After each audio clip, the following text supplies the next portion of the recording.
Welcome to the large irrigation repair training. In this video, we'll walk you through the standardized procedure for repairing half-inch irrigation tubing in the field.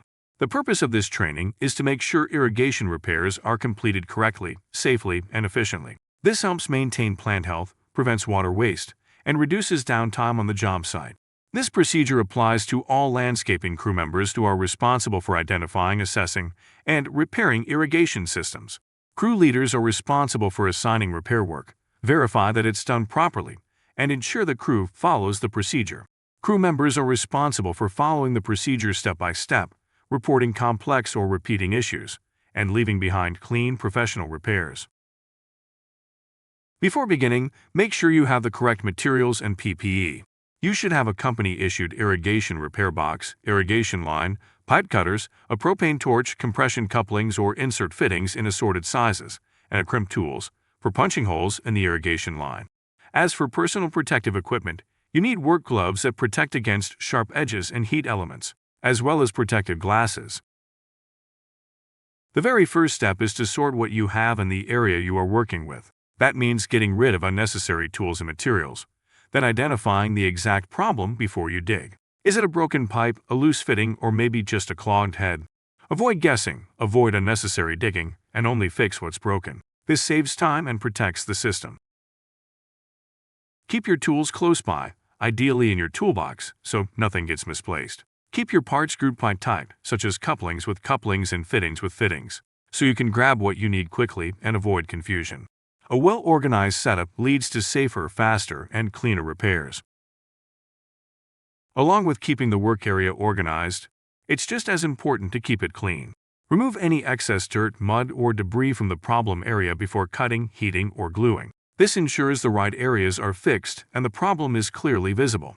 Wipe your hands, the fittings, new irrigation line, and tools clean so the connections aren't contaminated with foreign debris, which could cause a faulty connection. First, locate the problem. You can do this by turning on the zone, watch for leaks or water pooling in a specific area, and mark the break with a flag or something that stands out. Second, turn off the system from the zone controller or main valve. Third, expose the line by carefully digging around the area, ensuring not to damage the irrigation line or anything nearby. Fourth, clean the damaged section with water or a rag to prep for cutting and repairing. Here is a video to show the actual repair itself. Follow each step in this video, except for the hose clamps, which we do not use.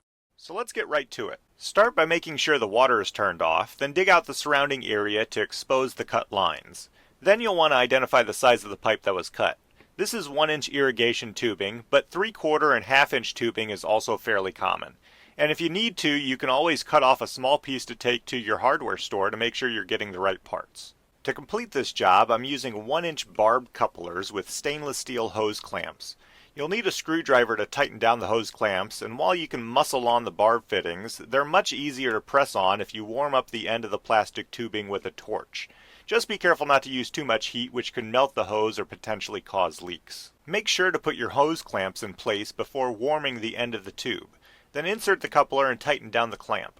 Repeat the process on your new section of replacement tubing. Just make sure you have enough new tubing to span the area you're working on. You can then use a pipe cutter to cut back any damaged tubing on the opposite side. Fit another barb fitting into the existing tube and secure it in place with the hose clamp. Then use the center of the barb fitting to mark where the new section of tubing will need to be cut. Cut the new tube to length, then place the hose clamp on it before warming the end of the tube to secure it in place to the coupler. And that's it. All that's left to do is to turn the system back on to check for leaks. The irrigation line we usually work with looks like this. However, we also occasionally work with micro-drip irrigation, which looks like this. The process is relatively the same, just with different size materials. Next, backfill the area around the line and ensure the site looks untouched. Smooth out the topsoil or mulch and put the grass back in place. Finally, collect trash, such as leftover pipes and fittings. Then wipe down all tools before packing away in the irrigation toolbox.